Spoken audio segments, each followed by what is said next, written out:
Well, hello, and welcome back. Welcome to Christmas cake number 2. Alright, fruit and nut log. I hope you're ready for this one. Okay, so the first thing we do for this one is we preheat our oven at 140 degrees Celsius.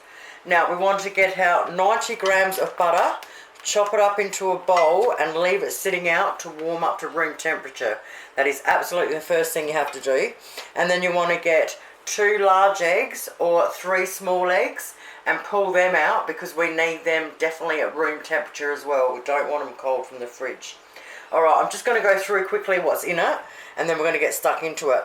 So for this one we have mixed glazed cherries, alright, so not the red or the green but both, and we want I think it's 1 1/3 cups, which is 250 grams. We need pitted dates, nice dry pitted dates. We need naturally dried pineapple rings. We need dried apricots.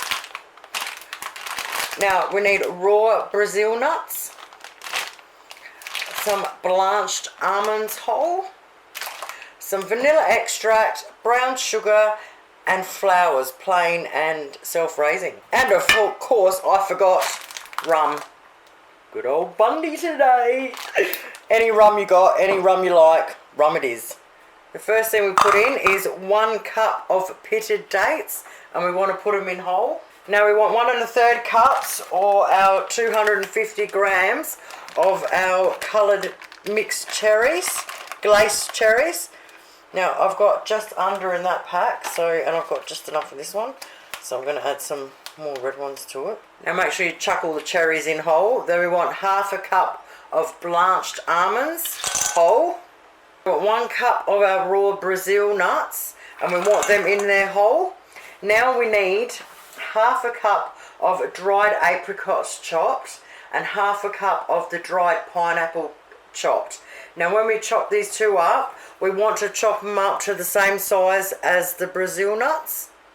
Okay, now that apricot and pineapple is chopped up, and now as you can see I just went around the pineapple and chopped it into the same size as the Brazils, and I just chopped the apricots lengthways so the same as the Brazils. Alright, I'm going to cover that up and set it aside for a minute. Now we want to get a small bowl and a sifter, and we want to sift 1/3 of a cup of plain flour and 1/4 of a cup of self-rising flour or raising flour, and set them aside. Alright, now that's all done and ready to go, the next thing we're going to do is get our tin prepared. Now we're just using a standard sized log tin. We want to get our first piece of baking paper and we want to just keep folding it up until it's skinny enough to go in long ways like this.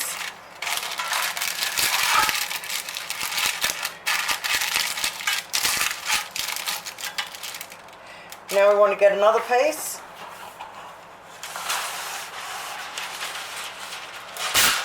Make it nice and long this time. We can always cut it. Alright, then we want to fold it in half.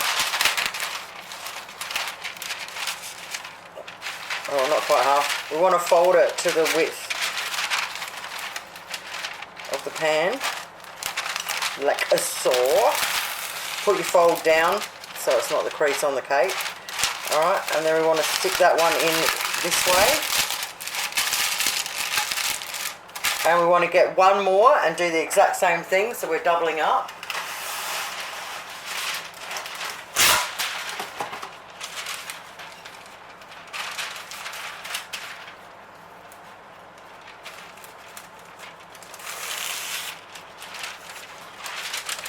And stick that one in there.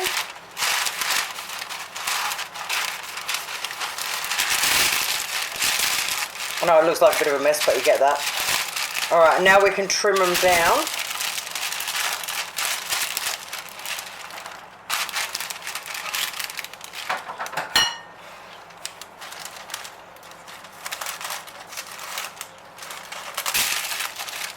Now we still want them to sit nice and high, okay? Because this is going to protect the top of the cake. Now unlike the last cake we did, this one we don't cook for as long. So we don't need all the dramatic paper around it. But we do need one piece of newspaper now, folded up and put on the tray, a cookie tray. When we're ready to cook it, it's going to look like this. We've got one piece of newspaper there and this on top. Now the double laid in here and this here protects the cake from the heat, because it does cook a lot longer than a normal cake. You absolutely need it, but because it's not a 2.5 hour cake, we don't need to wrap the paper around it. We just got to do it this way. Alright, so have that ready to go. So we've got it all, see how it's up higher, ready? Everything's all ready there. Now let's mix our cake up. Okay, now we get a medium bowl. We put our 2 large eggs or our 3 small eggs that have been warmed up to room temperature in there. We're going to get out our electric beater. Now we want to beat our eggs until they're thick and creamy. Alright, so I beat them for about 2 minutes on high. Now we add half a cup of brown sugar, 2 teaspoons of vanilla extract, 1 tablespoon of our awesome rum, oops, and our 90 grams of butter that we've left to go to room temperature. Now we want to beat that all in together until it's all beaten in together nicely. Now we pour it into our fruit and nut mix, and then we mix it up really well. Once our fruit and nuts are mixed really well in there and they're all wet, we want to add our flour and mix that in really well. Now that's mixed in really well, we're going to get our log pan and we're going to get a big spoon and we're going to spoon it all in. Now once we have spooned it in really well, push it all out and try and get it as flat as you can. Push it, don't push it really hard and squash everything, but at the same time be a little bit firm. You want to make sure it gets into all the corners and... Oh yeah, baby! I love the way they're all... I've picked all the Christmas cakes I'm doing. I have purposely picked them all as very different sorts. So between all of them, hopefully you all have at least one that you love. Okay, so once we've done that as flat as we can, we want to pick it up and drop it a few times. Get all the air out. Oh yeah, baby! Alright, grab our tray. Now our ovens well and truly should be hot enough by now. Stick that on there. Okay, in she goes, and I will let you know in a minute exactly how long she took. Mate, it's smelling good up in here. Well, that rum through the whole house smells amazing. Alright, now just before it's ready and before we pull it out, we want to get 1 tablespoon of rum and we want to put it into a bowl with a pastry brush or paintbrush, whatever you got, and have that ready to go for when the cake comes out. Alrighty, hour and a half later, exactly 1.5 hours, my friends. Oh my god, it smells awesome in here. Alright, first thing we're going to do this pretty quickly, is we want to get our rum and our brush and we want to just paste it all over the top. This helps to keep the top nice and moist. Oh yeah, baby. Alright, once we've done that, we want to get a piece of alfoil. You want to put that, leave everything on the tray, leave it on the paper, everything. Get the piece of alfoil. You want to cover it over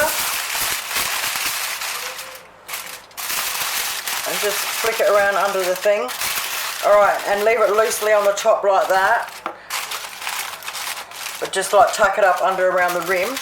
Now, we're doing that so that the steam can come out and steam up all the top of it, and then it stays luscious and soft and doesn't go all hard and break up on you. Now, we'll leave it exactly like that for a good couple of hours until it's cooled down completely. So just go and put it in the kitchen on a bench somewhere and just let it do its thing. Whew, alrighty, my friends, it is Friday morning. It is going to be 45 degrees here today. So my darling friend in Portugal with 45 to 48 degrees Celsius today. Oh, please stay cool, my friend. If you can afford it, mate, get yourself a hotel room for the night, preferably somewhere with an in-ground pool. And then when you have to leave tomorrow at 10 o'clock, just march yourself down to the pool and stay at the pool all day before you go back to your caravan. Alrighty. Oh, it just smells fantastic. Yum. Now with this one, you have to have a sharp knife. I don't really own any sharp knives, but we'll see how we go. Now I'm probably going to be in your way while I cut it. Oh, you can smell the rum. This is a perfect little Christmas cake to start with to get yourself used to making them. Alright, I'm going to be in your way, but...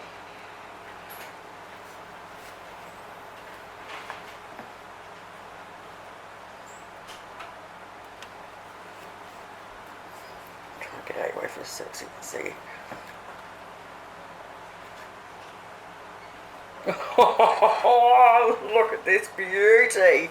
Well, there you have it, my friends. Fruit and nut Christmas cake. Doesn't that look gorgeous and bright and vibrant and yummy? I forgot to say this on the other cake as well. The other cake smells more like paper than this one because there's not as much paper. But when you're putting the paper in the oven, the first half of your cook, you will smell paper. Don't freak out, it's absolutely normal. It doesn't go through the cake at all. It is just the way it is, especially the first cake I did where we've wrapped the paper around the outside. You can really smell it. But do not freak out, that it's absolutely normal. After about half the cook, the cake will start smelling, and by the end of it, oh, that's all you can smell is cake. Now, you wrap this fully in Glad wrap really well, okay? So really wrap it well in Glad wrap. And you can whack it in the fridge for at least 3 months. They last at least 3 months, if not longer. Thank you guys so much for watching. Please keep yourselves all cool today. Much love to yous. Have a great day. Bye.